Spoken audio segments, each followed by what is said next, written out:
Welcome back to BSpice. In this session, we'll continue with the industrial communication. This is the final session, part 4. Okay. In part 4, we'll talk about the proprietary and open protocols. Okay. So very important and of course very interesting. So wherein we'll focus on, the HART protocol. Of course, we have already uploaded a separate video, but I'll just touch upon a bit for, benefit of first time viewers and TCP/IP, Modbus, RTU, Modbus TCP/IP, and Rockwell Allen Bradley protocol like CIP, Control Net, Ethernet over IP, all those, the foundation Fieldbus, all those will focus. Right. So let's get started.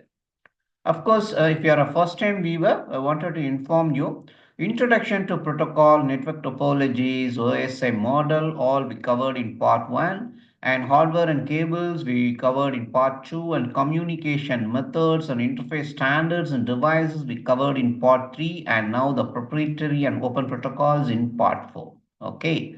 So, proprietary and open protocol. So, let's start with the HART protocol. Of course, as we all know, this is a highway addressable remote transducer. Okay. Okay. Friends, there is some story in this actually. I just want to share this. In the 1970s, end users started preferring transmitters with 420 milliamps. Okay. Signal output, right? So over the 40, now it's 24, right? Yeah, over 40, 50 years, the 420 milliamps output transmitters remain in widespread use.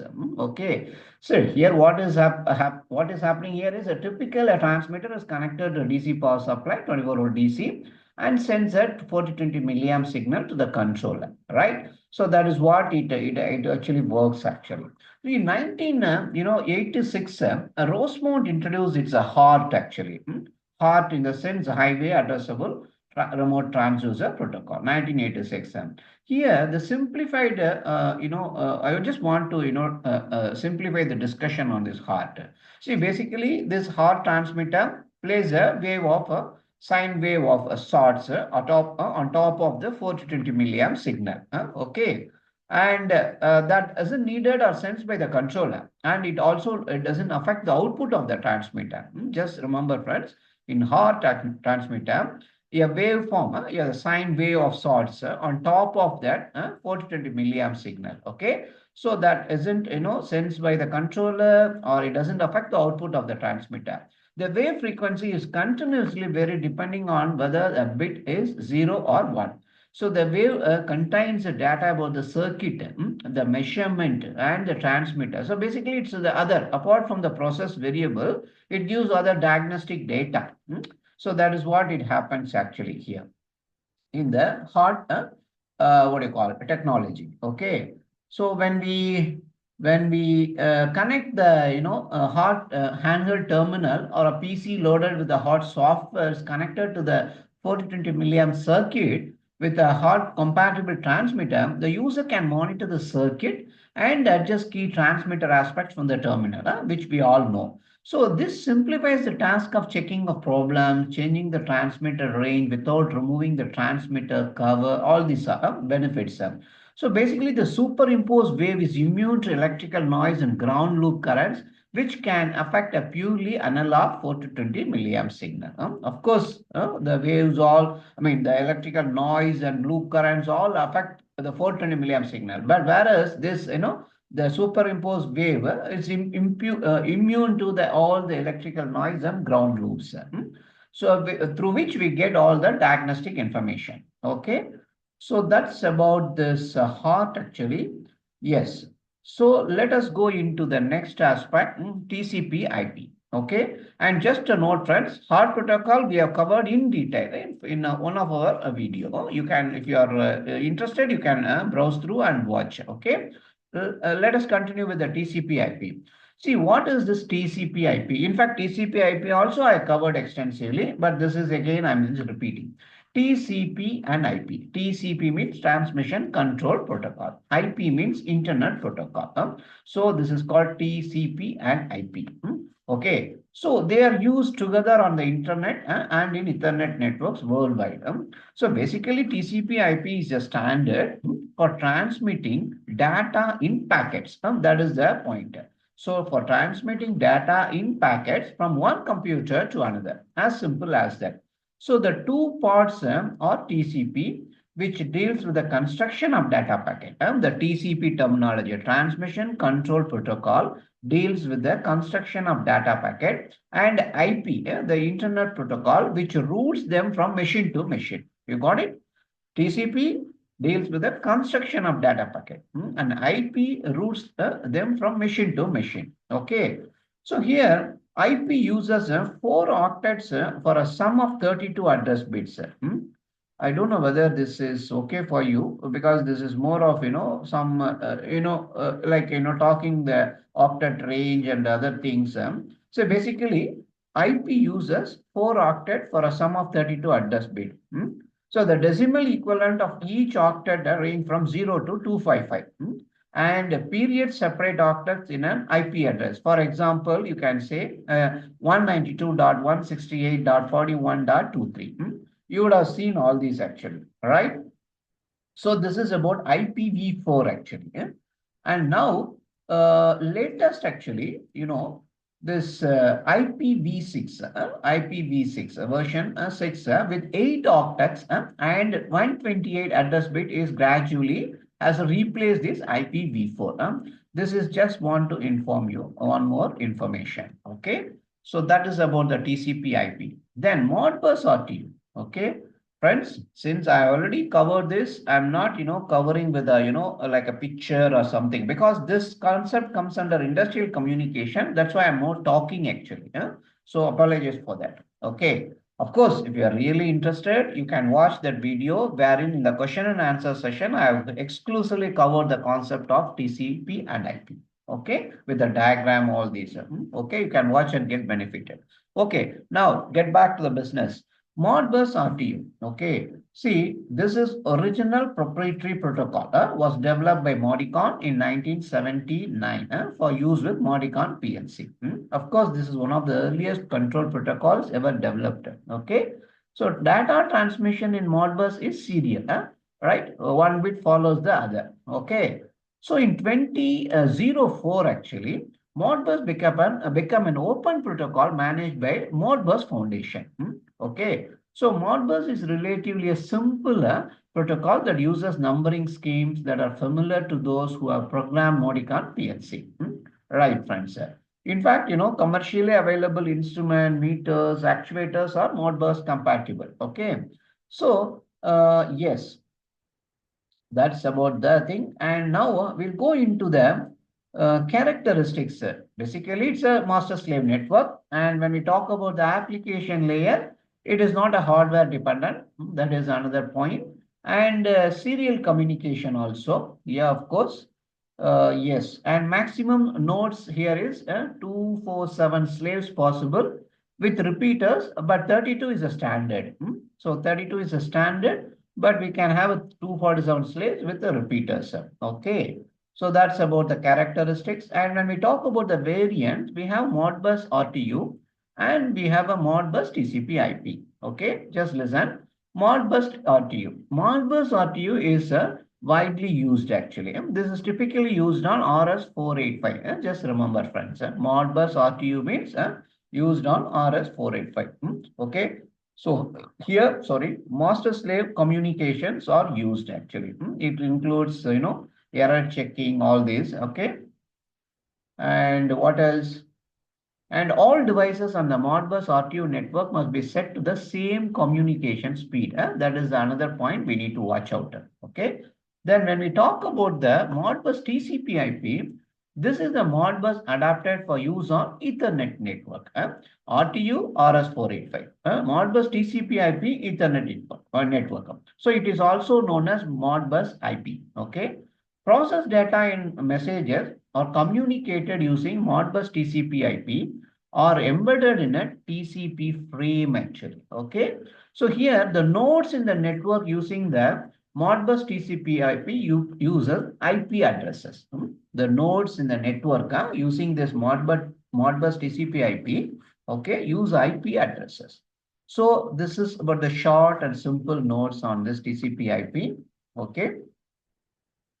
As I highlighted earlier, of course, Modbus RTU is rarely used in new control application due to its slow communication speed. However, it remains useful for application like instrumentation in which rapid communication is not essential. Okay, but nowadays most of them are using this TCP/IP. Okay, then we'll also focus on this Rockwell Allen Bradley protocol. So when we talk about the Rockwell Allen Bradley protocol, there are a few things we need to discuss. One is the Common Industrial Protocol. This is called CIP. So it is basically a protocol used in industrial application and is, common to the, what is that? Common to the control net and also the Ethernet. Okay. So yes. So basically, CIP standard are now open protocol. It's no more proprietary as earlier. No? So it is managed by a non-profit organization, Open Device Net Vendors Association, ODVA. Okay. So this is managed by non-profit organization, Open Device Net Vendors Association, ODVA. Okay. So this is the Common Industrial Protocol. Okay. So yes, it is common to this control net and also the Ethernet. Okay. Control net is a open protocol that notable for its use in Rockwell Allen Bradley control logics group of controller. Control net. So this is actually open protocol. Okay. That's notable for its use in Rockwell Allen Bradley's control logic. Its functions are distributed in several layers in the OSI model. Hope you know this OSI model, 7 layers, right? Yes. So Alan Bradley, participated in the development of control net. Basically, it's an open protocol whose standards are managed again by ODWA, Open Device Net Vendors Association. And when we talk about the communication speed, it is about 500 kbps. Nodes in the control net network are usually connected by RG6 coaxial cable and connector. This is a point we also need to know about the control net. Okay. Then end of the network must have a terminating resistor. That is the standard. And it can support up to 99 nodes. The physical length of the control net network can be extended using repeaters. Yeah, it's a very standard design. And media converters which interface copper and fiber optic cable. So this is about the control net. And another point also, slave devices in the control net are not limited to controlled remote racks or other controller. Okay. So basically, 10, for example, 10 VFDs are linked to a branch of control network. The use of many input and output modules was avoided. Okay. So there is no limitation to the control remote tracks or other controllers. So the point is we can use a 10 VFD also in this one network. Okay. So yes, and yeah, and if you see of late, the use of control net is becoming less common as Ethernet over IP, which we are going to talk the next is gradually has actually replaced, in fact, right. So this is the Ethernet over IP. Okay. So Ethernet over IP is again open protocol which uses CIP, this which one Common Industrial Protocol. That's why I mentioned Common Industrial Protocol is common for both control net and Ethernet over IP. Okay. So the point here is Ethernet over IP is an open protocol which uses CIP, that is Common Industrial Protocol, and implements Ethernet communication between nodes for communication and control. Again, it is managed by ODWA. Okay. ODWA means, again, as I highlighted earlier, what is that?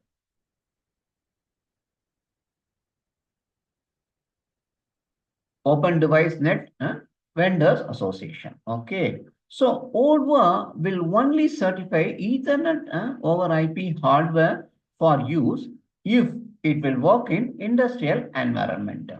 So Ethernet is a non-deterministic communication occur only as needed, but Ethernet over IP includes deterministic communication for input and output updates, which makes it suitable for plan control use. You got it, friends? Okay, probably I need to go back. I need to talk about the deterministic and non-deterministic. I didn't cover that earlier. I was of the opinion that you know this, that's why I didn't cover. Probably I can touch upon a bit on this. One moment, friends. Yes, one moment. Yes. So, okay, what is this deterministic communication? Communication that occur within predictable and repeated time interval are referred to as deterministic. Okay. In controllers, deterministic communication capability is vitally important, isn't it? Yes. So most programmable controller check and see if any inputs from field devices have changed many times per second. If any have, they change, the controller responds rapidly. So deterministic communication is also referred to as cyclic communication. So this is the point. To sum up, so communication that occur within a predictable and repeated time interval are referred to as deterministic. Okay. Here, Ethernet is non-deterministic, meaning communication occur on a as needed basis. But some industrial communication protocol use a deterministic adaptation of Ethernet. For example, that is what Ethernet IP. Okay. For example, we use managed switches, right? So use of managed switches effectively also make most network deterministic. However, switches used in industrial Ethernet network should be segregated from office network to ensure determinism. So this is just a topic I want to talk about this. Want to inform you about the deterministic and non-deterministic. Then now we'll get into the business. So Ethernet IP. Okay. So here the point is Ethernet, as I highlighted earlier, is a non-deterministic, meaning communication occur only as needed. But Ethernet over IP, which we are discussing now, includes deterministic communication. Okay, so which makes it suitable for plan control use. Okay, right. So that is about about Ethernet over IP. And one more point, processor to remote track and a processor to processor communication are possible with Ethernet over IP. And also the drives, the motor controls center, MCC, which interface with Ethernet over IP are also commercially available. So such interconnection reduce the need to install, conduits, cable trays, wiring, etc. That is the beauty of this. Okay. So Ethernet-based protocols such as Ethernet IP have been gaining acceptance in application like motion control, that require fast response time. Okay, because, Ethernet communication speed are much, much higher compared to the other network speed. Okay, friends, I hope, yes, you got some insights on this. Then we talk about some open protocol foundation Fieldbus H1. Okay. Of course, foundation Fieldbus also we covered a exclusively master session. There are 14 videos we covered master session. If you want, you can also, watch. You will become a master if you watch. But this is again a surface level. Okay. Foundation, the Fieldbus Foundation participated in the development of an international Fieldbus standard in line with IEC 61158. Okay. Foundation Fieldbus H1 complies with IEC 61158 Part 1. Okay. So basically it is for use for communication between a controller and field devices on a network or between field devices. Okay. All communication on Fieldbus H1 network are only digital. Just remember, friends, only digital. Okay. Each Fieldbus H1 communication network requires a Fieldbus linking device, a power supply, terminating resistor, all these. I hope you are aware of this. Yes. So when we talk about the, characteristics, it is 31.25 kbps communication speed. 32 network nodes can be connected theoretically. But practically, we have to work out. Like if there are more transmitters, of course, you can use it. And if the valves are there, then there is some, difference is there, which we need to calculate. Right. So here, a trunk line, the main bus with branches to the individual devices is the most common arrangement. The trunk line with branches to individual devices is the most common arrangement for field bus. And of course, it schedule controlled activity in and communication activity between devices and regularly polls devices for the process data. And the trunk, we call it as, right, the trunk cable requires a power source in the range of 9 to 32 volt DC with 24 volt DC plus or minus 2 volt DC recommended for most users. Okay. Right. So that's about this. The trunk cable can be a 3-wire or 4-wire. All these are there. So yeah, I just want to limit the discussion. Otherwise, it will go to a different level. Actually, yeah. Then foundation, Fieldbus HSE. The foundation Fieldbus HSE high-speed Ethernet is a communication and control protocol which merges process control and Ethernet connectivity and communication. So here, deterministic communication are used. The high data transfer bandwidth of Ethernet is its main advantage. It again uses a redundant cabling. Communication over distances exceeding a mile can be obtained with the Fieldbus HSE certified equipment. Approved hardware is manufactured for industrial environment. It supports up to 255 nodes. Okay. So that's it about the foundation Fieldbus HSE. It's basically a high-speed Ethernet. Okay. Yeah. So then Profibus, of course, you all know Profibus. So Profibus is again a process field bus. What is the terminology? Profibus means process field bus. Yes. It's basically resulted from the efforts of a consortium of German companies and a German government. Okay. These standards and the foundation field bus standards have many similarities. See, Profibus standards are maintained by Profibus and Profinet International, PI. Okay. PI, test vendor equipment for conformance to applicable standards. Of course, these protocols are open. Okay. Profibus protocols are not widely used in, yeah. Actually, they are used in Europe and Asia, but limited in US. That's just a piece of information. Widely used in Europe and Asian region, but of course in Middle East also, but not much in US, as per my understanding. And of course, the Profibus standards conform to IEC 61158. Both we have a Profibus DP and Profibus PA. Okay. So this standard applied to controller, field devices, cables, and connectors. So let's see what is Profibus DP and what is Profibus DA. Profibus DP is decentralized peripheral. Profibus decentralized peripheral is an important Profibus standard which is marketed for PLC application.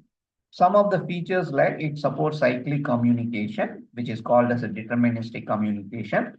31 nodes is a standard, but 126 nodes can be exist on a network when repeaters are used. Okay, can optionally be configured with a redundant cabling, and this cable cannot draw power from a bus.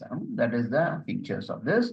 Then we have a Profibus PA, which is process automation, is another notable Profibus standard. It is interoperable with the Profibus DP. Profibus PA and Foundation Fieldbus H1 are similar actually.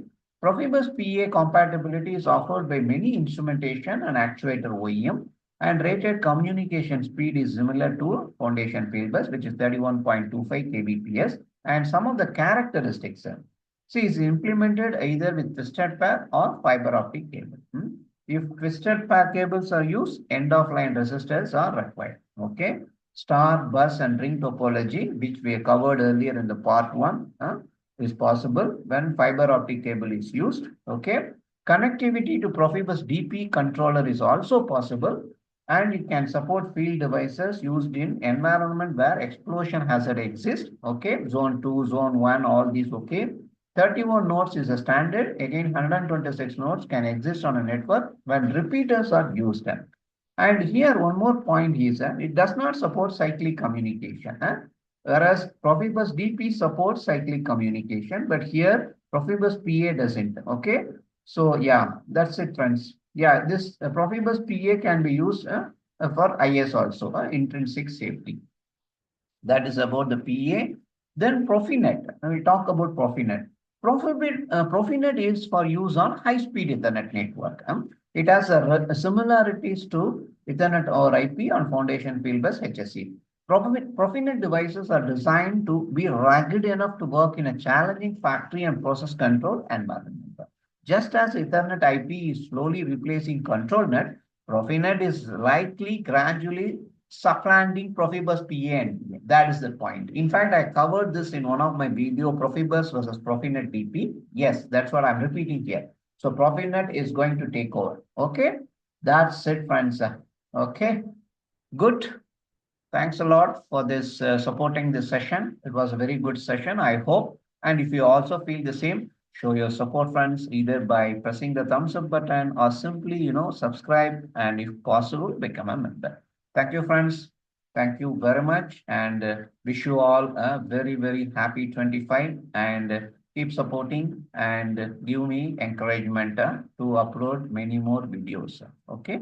We are closing on close to 3,000 subscribers and 1 lakh viewers, 1 lakh viewers. Okay, viewers. Thank you. Take care. Bye.